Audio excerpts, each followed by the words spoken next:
students, hope you all are doing well. See, previously આપણે Indian ઇકોનોમીનું આખું first unit જે છે એ ડિસ્કસ કરેલું હતું, જેની અંદર તમે Indian business environment as well as international business environment બંને વસ્તુ આપણે ડિસ્કસ કરેલી છે, જેમાં તમે ઓલમોસ્ટ બેઝિક બિઝનેસના બેઝિક્સથી લઈ અને ઇન્ટરનેશનલ લેવલ સુધી જેટલા બી ઇમર્જિંગ ટ્રેન્ડ્સ છે ત્યાં સુધીનું આપણે બધું સ્ટડી કરેલું હતું. સી, તમારું નેક્સ્ટ યુનિટ જે છે એનું નામ છે the different economic indicators. What economic indicators stands for, બરાબર. ઇકોનોમિક ઇન્ડિકેટર્સની અંદર ઘણી બધી વસ્તુઓ આવે છે. તમને તો ખાલી મેજર જે છે એના જે છે એ યુનિટ તમને બનાવીને આપેલું છે, એટલે કે કેવું તો કે મેજર જે ઇકોનોમિક ઇન્ડિકેટર્સ છે, like for example national income છે, અનએમ્પ્લોયમેન્ટ છે, as well as investment and સેવિંગ્સના પેરામીટર્સ અને પોવર્ટી, બરાબર. એટલે શું તો કે કન્ટ્રીના મેજર ઇશ્યુઝ જે છે એ આ લોકોએ ડિસ્કસ કરેલા છે. But other than these things કે નેશનલ ઇન્કમ જે છે એની અંદર ડિસ્પેરિટી છે, કે અનએમ્પ્લોયમેન્ટનો રેટ છે, અધર દેન દેટ પોવર્ટી છે, કે ભાઈ ઇન્વેસ્ટમેન્ટ સેવિંગ્સના પેરામીટર્સ છે, કે ભાઈ આપણી કન્ટ્રીની અંદર કેવી રીતે લોકો સેવિંગ્સ માટે બિલીવ કરે છે અને કેવી રીતે લોકો ઇન્વેસ્ટમેન્ટ માટે બિલીવ કરે છે, right. So the thing is that કે મેજર ઇશ્યુઝ જે છે એ લોકોએ કવર અપ કરી લીધેલા છે. But other then this national income, unemployment, poverty and investment saving, ઘણી બધી એવી વસ્તુઓ છે કે જે કન્ટ્રીની અંદર ઇમ્પોર્ટન્ટ પેરામીટર તરીકે, like for example human development index, બરાબર. તો એક વસ્તુ તમને કહું કે હ્યુમન ડેવલપમેન્ટ ઇન્ડેક્સની અંદર આપણે કેટલા બધા ફેક્ટર્સ જે છે એને કન્સિડર કરીએ છીએ કે ભાઈ આટલી વસ્તુ હોય તો કોઈ એક ઇન્ડિવિજ્યુઅલ અથવા તો કોઈ એક હાઉસહોલ્ડ, બરાબર, કે જેનું ડેવલપમેન્ટ જે છે એ થયેલું ગણેલું. એની અંદર આપણે literacy rate, birth rate, death rate થી લઈ અને હેલ્થ સેન્ટર કેટલા છે કોઈ બી એક ચોરસ કિલોમીટરની જગ્યાની અંદર, બરાબર, અથવા તો કોઈ બી એક ચોરસ કિલોમીટર જગ્યાની અંદર કેટલા લોકો રહે છે, તો પોપ્યુલેશન ડેન્સિટીથી લઈ અને ઘણી બધી વસ્તુઓ આપણે આ ઇન્ડિકેટર્સની અંદર ડિસ્કસ કરીએ છીએ. બટ તમને મેજર જે છે એ 4 પેરામીટર્સ આપેલા છે, જેની અંદર તમને નેશનલ ઇન્કમ સૌથી પહેલું આપેલું છે. સી, આખા ચેપ્ટરની અંદર તમારે શું વસ્તુ, બરાબર, તમારા આ યુનિટ એટલે કે સેકન્ડ યુનિટની અંદર તમારે 3 ઇન્ડિકેટર્સ જે છે એ ડિસ્કસ કરવાના છે. કયા તો કે ફર્સ્ટ નેશનલ ઇન્કમ, સેકન્ડ જે છે એ અનએમ્પ્લોયમેન્ટ એન્ડ થર્ડ વન જે છે એ ઇન્વેસ્ટમેન્ટ ને સેવિંગ્સના પેરામીટર્સ. ફાઇન, આ ત્રણ વસ્તુ જે છે એ આપણે ડિસ્કસ કરશું. પહેલું તમારે નેશનલ ઇન્કમ ચેપ્ટર છે. આખા ચેપ્ટરની અંદર તમને શું ડિસ્કસ કરાવેલું છે આ લોકોએ તો કે ઇન્ટ્રોડક્ટરી પાર્ટથી લઈ એટલે કે શું તો કે બેઝિક્સ, નેશનલ ઇન્કમ, કોઈ પણ કન્ટ્રીની નેશનલ ઇન્કમ છે એ શું બતાડે છે ત્યાંથી લઈ અને નેશનલ ઇન્કમ અને બિઝનેસ એન્વાયરમેન્ટને શું કનેક્શન છે. સી, તમને બહુ એક નોર્મલ જે છે એ વસ્તુ સમજાવી દઉં છું કે તમે જે સબ્જેક્ટ ભણો છો it was previously considered as the business environment, બરાબર. તમે અત્યારે જે ઇન્ડિયન ઇકોનોમી સબ્જેક્ટ ભણો છો એ પ્રીવિયસલી બિઝનેસ એન્વાયરમેન્ટ તરીકે આખો સબ્જેક્ટ જે છે એ કન્સિડર થતો, બરાબર. ક્યારે તો કે જ્યારે તમારો કોર્સ ચેન્જ નતો થયો, એટલે કે બિફોર 2016. ફાઇન. સો આફ્ટર 2016 ચેન્જ કરીને એને ઇન્ડિયન ઇકોનોમી નામ આપી દીધું છે. એની પાછળનું પણ એક રીઝન છે કે દરેક વસ્તુને તમે ઇન્ડિયન ઇકોનોમીના કન્ટેક્સ્ટમાં જુઓ છો તો સબ્જેક્ટનું નામ એ હોવું જોઈએ. ફાઇન. સો એ વેથી આપેલું છે. દરેક યુનિટ એના દરેક ચેપ્ટરની અંદર તમને કનેક્શન્સ આપેલા છે. ફાઇન, કે ભાઈ આ વસ્તુનું બિઝનેસ એન્વાયરમેન્ટ સાથે શું કનેક્શન છે, આ ઇન્ડિકેટરનું બિઝનેસ એન્વાયરમેન્ટ સાથે શું કનેક્શન છે, એઝ વેલ એઝ આપણે પ્રાઇવેટાઇઝેશન એવી બધી પણ વસ્તુઓ ભણશું, બરાબર. તો એનું અને બિઝનેસ એન્વાયરમેન્ટનું એ બંનેનું શું કનેક્શન છે. Right. So that is the thing, બરાબર. નેશનલ ઇન્કમની અંદર તમારે કઈ વસ્તુ સ્ટડી કરવાની છે તો કે મેથડ્સ, કે કઈ મેથડથી નોર્મલી કોઈ બી કન્ટ્રીઝ જે છે એ પોતાની નેશનલ ઇન્કમ મેઝર કરતી હોય. ધેન કમ્સ ટુ આપણી કન્ટ્રી કે ભાઈ ઇન્ડિયાની અંદર નેશનલ ઇન્કમ કેવી રીતે મેઝર થાય છે, બરાબર. Weather it ease of the current prices or the constant prices, બરાબર. એટલે કે જેને તમે બેઝ યર લઈને કાઉન્ટ કરતા હોય એમ. ફાઇન. તો એ વેથી કે છે. અધર દેન દેટ તમારે આખી નેશનલ ઇન્કમના trends as well as per capita ઇન્કમના ટ્રેન્ડ્સ જોવાના છે from the year 2011 to current years, એટલે કે 2018 સુધીનો તમને આની અંદર ડેટા આપેલો છે, બરાબર. નેક્સ્ટ જે કાંઈ પણ સેશન્સ આવતા જશે એની અંદર આપણે કરંટ ડેટા પણ ડિસ્કસ કરશું કે ભાઈ અત્યારે કયા પેરામીટર્સ ઉપર નેશનલ ઇન્કમને જોવામાં આવે છે અને કેવી રીતે એ ડેટા કલેક્ટ કરેલો છે. Fine. So this is the thing, બરાબર. અને લાસ્ટ તમારો સૌથી મેજર ટોપિક જે છે એ છે કે નેશનલ ઇન્કમ અને બિઝનેસ એન્વાયરમેન્ટનું શું કનેક્શન છે. ફાઇન. સો આટલી વસ્તુ ડિસ્કસ કરવાની છે. So let us discuss the national income. See first part તમને ઇન્ટ્રોડક્ટરી પાર્ટ આપેલો છે, એના વિશે થોડુંક ડિસ્કસ કરી લઈએ before going into meaning and definitions. Introductory પાર્ટની અંદર તમને એવું કીધેલું છે કે કોઈ પણ કન્ટ્રી જે છે એનો ગ્રોથ ઇન્ડિકેટર તરીકે, બરાબર, એના ઇકોનોમિક ગ્રોથ ઇન્ડિકેટર તરીકે આપણે નેશનલ ઇન્કમને જોઈએ છીએ. ફાઇન. જેની અંદર કોઈ કન્ટ્રી જે છે એ gross domestic product according to કરતી હોય, કોઈ કન્ટ્રી ગ્રોસ નેશનલ પ્રોડક્ટ ઉપર, અને કોઈ કન્ટ્રીઝ જે છે એ નેટ નેશનલ પ્રોડક્ટ ઉપર જે છે એ ફોકસ કરી અને પોતાની કન્ટ્રીનો ઇકોનોમિક ગ્રોથ એટલે કે નેશનલ ઇન્કમને કાઉન્ટ કરતી હોય, બરાબર. આપણે જીડીપીના પેરામીટર ઉપર કરીએ છીએ. ફાઇન. અને મેજોરિટી ઓફ ધી કન્ટ્રીઝ જે છે એ જીડીપીના પેરામીટર ઉપર કરે છે. ધ થિંગ ઇઝ દેટ કે એનું જે આખું વેલ્યુએશન જે છે, બરાબર, ગ્રોસ ડોમેસ્ટિક પ્રોડક્ટનું એ રીતનું છે કે ભાઈ તમને ઓરિજિનલી ખ્યાલ પડે કે તમારી કન્ટ્રીનું જે છે એ કેટલો પ્રોડક્શનની કેપેસિટી છે, ડોમેસ્ટિક પ્રોડક્શનની કેપેસિટી. ફાઇન. સો એ વેની અંદર છે એ આગળ જોશું કે કેવી રીતે જીડીપીને કાઉન્ટ કરવામાં આવે છે, બરાબર, એનું વેલ્યુએશન કરવામાં આવે છે. ફાઇન. સો એ વસ્તુ જોશું. બટ તમને ઇન્ટ્રોડક્ટરી પાર્ટની અંદર ઘણી બધી વસ્તુ આપેલી છે, જેમ કે એક ઇકોનોમિક ગ્રોથ ઇન્ડિકેટર તરીકે નેશનલ ઇન્કમનો જે છે એ યુઝ થાય છે, બરાબર. અધર દેન દેટ એની અંદર ઘણી બધી એવી વસ્તુ ડિસ્કસ કરેલી છે, લાઈક કે ભાઈ કોઈ કન્ટ્રીની અંદર જીડીપી સારો છે તો એનાથી એવું બિલીવ કરવામાં આવે કે ભાઈ એ કન્ટ્રીની પીપલ અથવા તો એ કન્ટ્રીની પબ્લિક જે છે એ હેપી હશે, બરાબર. આની વસ્તુઓ તમને ડિસ્કસ કરેલી છે. પણ according to my point of view, તમને એક મારી સાઈડથી ખાલી પોઈન્ટ ઓફ વ્યૂ બતાવું છું કે ભાઈ એવું ક્યારેય હોતું નથી. જો એવું હોત તો દુનિયાની હેપીએસ્ટ કન્ટ્રી તરીકે ભૂતાનને નહીં બટ યુએસએને જે છે એ ડિક્લેર કરવામાં આવે. So this is not the thing, અને એ કોઈ બેઝ બી નથી. ફાઇન. સો એવી જેટલી બી વસ્તુઓ છે, બરાબર, એના માટે એક કોન્ટ્રાડિક્ટરી પોઈન્ટ તમને ખાલી કહું છું કે એ વસ્તુ જે છે એ પ્રેક્ટિકલ મેનરની અંદર સાચી નથી, બરાબર. કે જેમાં તમને એવું કીધેલું છે કે ભાઈ નેશનલ ઇન્કમ સારી હોય તો એ કન્ટ્રીની પબ્લિક જે છે એ હેપી હોય, અથવા તો એ કન્ટ્રીની પબ્લિક જે છે એ સેટિસ્ફાઈડ હોય ઇન ધેર લિવિંગ, બરાબર. કે એ લોકોના લિવિંગ સ્ટાન્ડર્ડથી લઈ અને બધી વસ્તુની અંદર એ લોકો હેપી ને સેટિસ્ફાઈડ હોય. એવું કાંઈ નથી હોતું. એવું જો હોત તો યુએસએને હેપીએસ્ટ કન્ટ્રી જે છે એ ડિક્લેર કરે, નહીં કે ભૂતાન જેવા કન્ટ્રીને કે જ્યાં અલ્ટિમેટલી બહુ બધી આપણા જેવી ફેસિલિટીઝ પણ નથી. ફાઇન. ઇવન આપણા જેવી ફેસિલિટીઝ પણ નથી એ કન્ટ્રીની. Fine. So that is the thing. Other than that એ લોકોએ એવું કીધેલું છે કે તમે જીડીપી અથવા તો તમે નેશનલ ઇન્કમ જે રીતે કાઉન્ટ કરો છો, બરાબર, એની અંદર ઘણા બધા પેરામીટર્સ હોય છે, સચ એઝ કે તમારા કન્ટ્રીની અંદર રિસોર્સિસની અવેલેબિલિટી કેવી છે, બરાબર. એના ઉપરથી ડિસાઇડ થાય કે તમારી કન્ટ્રીની પ્રોડક્શન કેપેસિટી કેવી છે.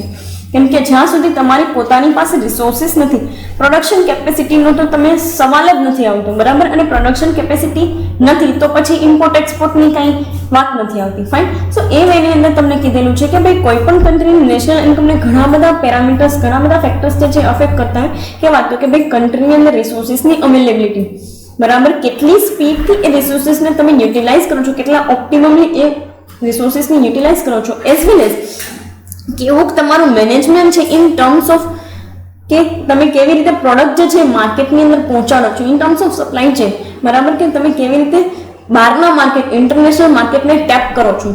ફાઇન. સો એના ઉપરથી તમારી નેશનલ ઇન્કમ જે છે એ ડિસાઇડ થાય. અધર દેન દેટ તમારી પોપ્યુલસ, તમે કેટલા પોપ્યુલસ છો ને, તમારી કન્ટ્રી કેટલી પોપ્યુલસ છે અથવા તો પોપ્યુલર ડેન્સિટી કેટલી છે ને તમારી કન્ટ્રીની અંદર, એના ઉપરથી ડિસાઇડ થાય છે કે ભાઈ તમે કેવું કામ કરો છો, બરાબર. નેશનલ ઇન્કમ તમારી કેવી થશે. કેમ કે ઘણી વખત કેવું થતું હોય કે આપણને એવું લાગે છે કે ડોમેસ્ટિક પ્રોડક્શન બહુ સારું છે, ડેફિનેટલી હોય પણ છે, પણ most of the domestic product જાતું ક્યાં હોય તો કે ડોમેસ્ટિક પબ્લિકની પાસે, બરાબર. અને ડોમેસ્ટિક પબ્લિકની જે છે એ એટલી કેપેસિટી નથી હોતી જેટલી આપણે ફોરેનની અંદર માલ એક્સપોર્ટ કરી, બરાબર, ફોરેનની અંદર ગુડ્સ એક્સપોર્ટ કરીને ત્યાંથી જનરેટ કરી શકતા હોય. Right. So this is the thing. આ ઘણી બધી વસ્તુઓ તમને ઇન્ટ્રોડક્ટરી પાર્ટની અંદર ડિસ્કસ કરાવેલી છે કે ભાઈ કોઈ બી કન્ટ્રીની નેશનલ ઇન્કમ એ કન્ટ્રીની production capacity as well as resources availability, એની ઓપ્ટિમમ યુટિલાઇઝેશન એનું કેવું છે. અધર દેન દેટ એ લોકો કેવી રીતે માલ બહારના કન્ટ્રી સુધી પહોંચાડે છે, સ્ટાન્ડર્ડને જે છે ઇન્ટરનેશનલ સ્ટાન્ડર્ડને મીટ કરવા માટે કેટલા કેપેબલ છે, અને કેટલી એની પોપ્યુલેશન ડેન્સિટી છે, ઇન્ફ્રાસ્ટ્રક્ચરલ ફેસિલિટીઝ કેવી છે, બરાબર. એના બેસિસ ઉપરથી ડિસાઇડ થાય છે કે ભાઈ નેશનલ ઇન્કમનો એકચ્યુઅલ વે કેવો છે. આ બધી વસ્તુ આપણે ટ્રેન્ડ્સની અંદર ડિસ્કસ કરશું જ્યારે તમે ફરી પાછું ટ્રેન્ડ્સમાં જોશો કે જ્યારે તમે નેશનલ ઇન્કમના ટ્રેન્ડ્સ મેઝર કરતા હશો કે ભાઈ આજથી 10 વર્ષ પહેલા આવી સિચ્યુએશન હતી ને આફ્ટર 10 years આવી સિચ્યુએશન છે, બરાબર. That is the thing. અને પર કેપિટા ઇન્કમ વિશે બી વાત કરશું. અધર ધેન ધેટ એ બી જોશું કે એક વ્યક્તિ ઉપર પર પર્સન આપણી કન્ટ્રીની અંદર દેવું કેટલું છે, બરાબર, એટલે કે આપણા પર ડેટ કેટલી છે. ફાઇન. સો જોઈએ મિનિંગ શું કહે છે. સી, ફર્સ્ટ તમને કીધું છે generally the production of goods and services during any given years is called national income. બહુ તમને એક સીધો સાદો મિનિંગ આની અંદર આપેલો છે કે કોઈ પણ કન્ટ્રીની અંદર એક વર્ષનો ગુડ્સ અને સર્વિસ જે છે, બરાબર, ગુડ્સ અને સર્વિસીસનું પ્રોડક્શન એટલે ખાલી મેં તમને આની પહેલા પણ કીધું, પ્રોડક્શન ડઝ નોટ મીન કે તમે બનાવીને તમારા ગોડાઉનની અંદર રાખી દો છો, બટ પ્રોડક્શનનો સીધો સાદો મિનિંગ એ લોકો શું કાઢે છે તો કે સિમ્પલી એવી વસ્તુ કે જે કન્ટ્રીની અંદર એટ અ ગિવન પીરિયડ, બરાબર, કે એક વર્ષની અંદર બનેલી છે અને વેચાયેલી છે માર્કેટમાં. ફાઇન. સો કોઈ પણ વસ્તુ કે આની અંદર તમને આપેલું છે કે production of goods and services, બરાબર, તો વસ્તુઓ કે જે પ્રોડક્ટ પ્રોડ્યુસ થઈ ગયેલી છે એટ અ ટાઈમ વેચાઈ ગયેલી હોવી જોઈએ, બરાબર, ગોડાઉનમાં પડેલી છે તો એને ક્યાંય નેશનલ ઇન્કમમાં કન્સિડર કરાતી નથી. ફાઇન. સે તમને ઘણા બધા ઇકોનોમિસ્ટ જે છે, 4 કે 5 ઇકોનોમિસ્ટ જે છે એની તમને ડેફિનેશન આપેલી છે, બરાબર. દરેક લોકોના નેશનલ ઇન્કમના પર્સપેક્ટિવ જે છે એ અલગ અલગ છે કે ભાઈ કોઈ જે છે એ નેશનલ પ્રોડક્શનને કાઉન્ટ કરે છે તો કોઈ એવું માને છે કે ભાઈ domestic product as well as બહારના કન્ટ્રીઝમાંથી આવેલી રેવન્યુ, એટલે કેવું તો કે આપણે એક્સપોર્ટ કરેલી છે ને આપણને એમાંથી કંઈ પણ જનરેટ થયેલું છે એ.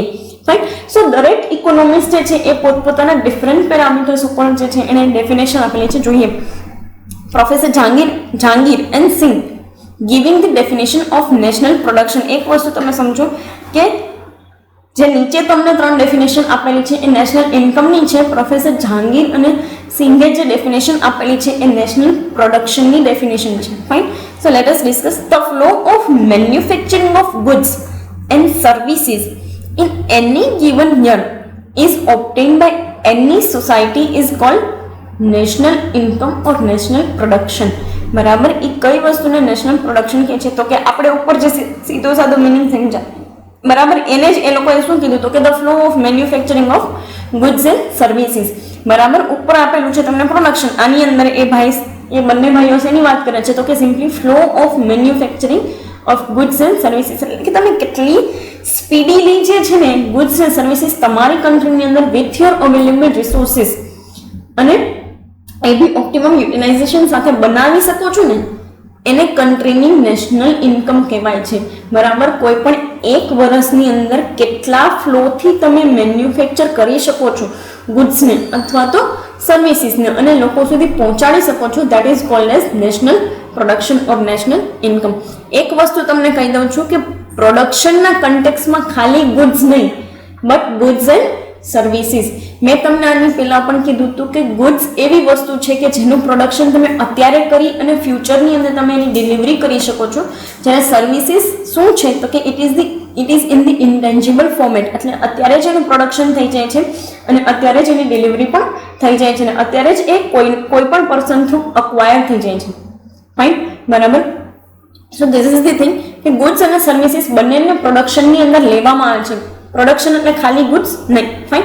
સી નેક્સ્ટ ડેફિનેશન આપેલી છે પ્રોફેસર માર્શલે, જેને તમે ફ્રોમ ધી ફર્સ્ટ સેમેસ્ટર અથવા તો 11th સ્ટાન્ડર્ડથી સ્ટડી કરતા હો છો. Fine. Coordination of capital and labour with natural wealth every year in a given country the net production of material and non material item is called national income. બહુ એક સરસ વાત કહી દીધી કે જે બે મેજર રિસોર્સિસની આપણે જરૂર પડતી હોય છે, બરાબર, એ બે મેજર રિસોર્સિસની વાત કરે છે કે coordination of capital and labour, બરાબર. કેપિટલ અને લેબર એટલે કે પૈસા અને લેબર, બરાબર, કામ કરવા માટે લેબરની જરૂરિયાત પડશે. રાઈટ. સો કેપિટલથી તમે મશીનરી અક્વાયર કરી શકશો, બીજા રિસોર્સિસ અક્વાયર કરી શકશો, જેને અક્વાયર કર્યા પછી લેબરને તમે એની અંદર લગાડી અને ઇફેક્ટિવ પ્રોડક્શન જનરેટ કરી શકો. શું કે છે કોઓર્ડિનેશન એટલે કે લેબરને કેપિટલને ભેગા કરી વિથ ધી નેચરલ વેલ્થ. સીધી વસ્તુ છે, બરાબર. આ વસ્તુ તમે આઈ થિંક બહુ ટાઈમ પહેલા પણ ડિસ્કસ કરેલી હશે at the time of utility, કે કામ શું તો કે રો મટીરિયલને એક ફોર્મની અંદર લઈ જવું અને એ યુટિલિટી ક્રિએટ કરવાનું કામ કોણ કરે તો કે બિઝનેસીસ. તો આ બિઝનેસીસનો જ એક પાર્ટ છે. ફાઇન. કે coordination of capital and labour with the natural wealth, બરાબર, એવી વસ્તુ કે જે સાવ એટલે સાવ રો ફોર્મની અંદર છે, કાચા માલની અંદર છે, કપાસમાંથી દોરા બનાવવા.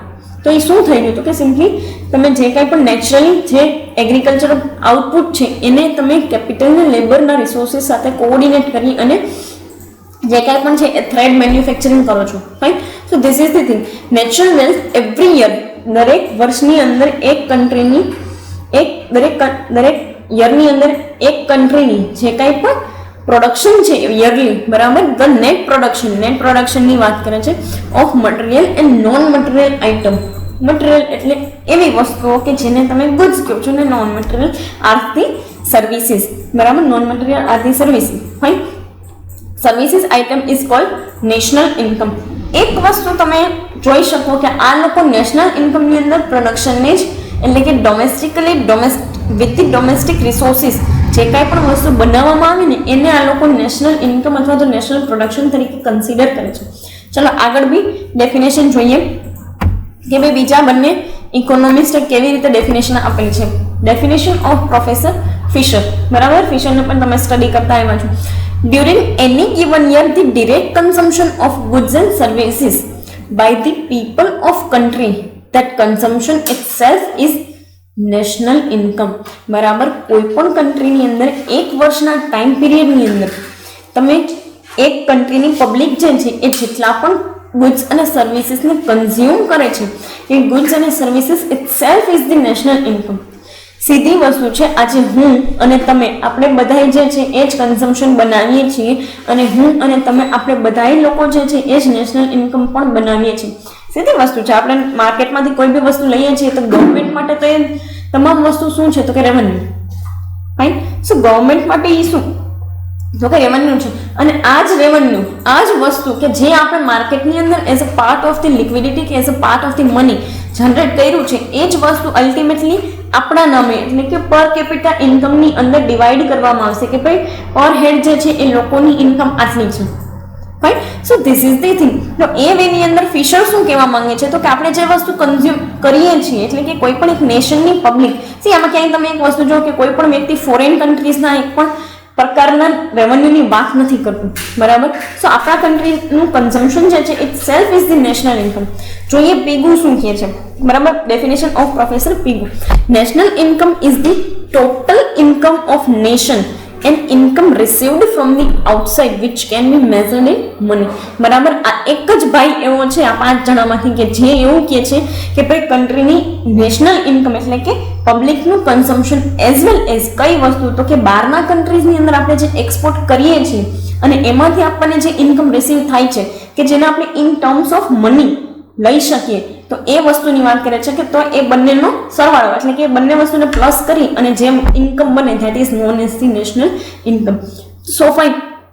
આટલી ડેફિનેશન જોઈ અને મિનિંગ જોયા પછી એક વસ્તુ આપણને ખબર પડી ગઈ કે મેજરલી ઇકોનોમિસ્ટ એવું માને છે કે કન્ટ્રીનું ઇનર પ્રોડક્શન અને inner consumption it self is the national income. બરાબર. આઉટસાઇડ જે છે એને એક ઇકોનોમિસ્ટ એવું કહે છે કે ભાઈ આઉટસાઇડની જે કાંઈ પણ ઇન્કમ છે એને આપણે એઝ અ પાર્ટ જે કાંઈ પણ રેવન્યુ છે એને as a part of national income આપણે કન્સિડર કરીએ. આગળ જોશું કે કેવી રીતે એક્સપોર્ટની રેવન્યુ જે છે એને આપણે કન્સિડર કરીએ છીએ. Fine. So this is all about the meaning and definition and introductory part of the national income. Fine. C આના સિવાયની જેટલી બી વસ્તુ છે, બરાબર, આગળ જોશું કે કેવી રીતે કયા મેથડથી કોઈ બી કન્ટ્રીઝ જે છે એ કાઉન્ટ કરતી હોય છે ઇન્કમને. ફાઇન. સો જોઈએ કે ડેવલપિંગ કન્ટ્રીઝ, ડેવલપ્ડ કન્ટ્રીઝ અને અંડર ડેવલપ કયા મેનરમાં જાય છે. ફાઇન. અહીંયા સુધી રાખીએ, બરાબર. Next things we will discuss in to the next lecture. Thank you so much.